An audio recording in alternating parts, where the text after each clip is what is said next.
South Carolina lawmakers are talking about 5 new gun proposals for the new year. Robert Kittle found out they include a possible ban on assault weapons and requiring gun registration. It was the massacre at Mother Emanuel Church in Charleston that prompted Charleston Senator Marlin Kimpson to come up with one of the bills he plans to pre-file.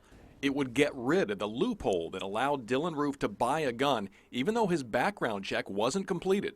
Senator Kimpson's bill would close that loophole. He's planning another bill that would require all guns to be registered with the state law enforcement division. It's not taking away your Second Amendment rights. You still have the lawful right to be armed. But we got to be able to track and trace so that we can keep up with these guns. Lawrence Representative Mike Pitts will fight the bills. Our gun confiscation begins with registration, and I will not go there. Another of Kimpson's bills would require anyone buying a gun to first get a permit from SLED. I don't think I should have to be permitted to carry my weapon under the Second Amendment. So I certainly don't think I should have to be permitted to purchase.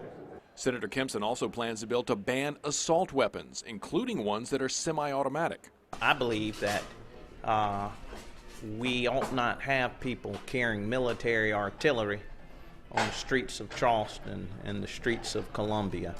Another bill would require you to report to SLED a lost or stolen gun. 4 out of those 5 bills would cost taxpayers money because they would require SLED to do more work.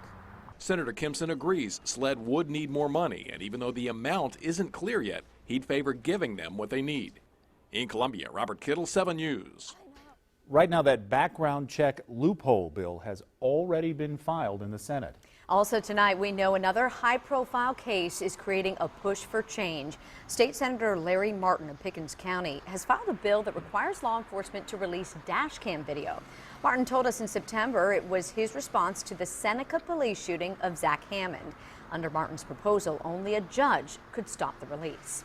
In Georgia, some lawmakers are aiming to change the state's gun licensing process. The House bill requires the completion of a firearm safety training before being issued a weapons carry license.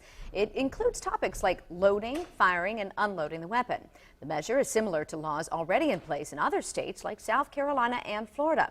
Under the bill, people who already have a license or looking to renew one would be exempt from the training requirement. Federal lawmakers in Washington will need to try again to expand new gun control laws. Democrats tried legislation that expanded background checks to gun shows and online purchases. It would have prevented people on the terror watch list from buying guns or ammunition and called for strengthening treatment for mental illness and substance abuse. But it did not have enough Republican support to pass. What they're trying to do now would not solve any of these problems and, in fact, would impede the Second Amendment right of a large number of Americans. On the Republican side, the massacre in San Bernardino has less to do with gun control and is more about the need to fight terrorism at home and abroad. President Obama told CBS News that Congress will pass gun control laws to stop the number of mass shootings in America.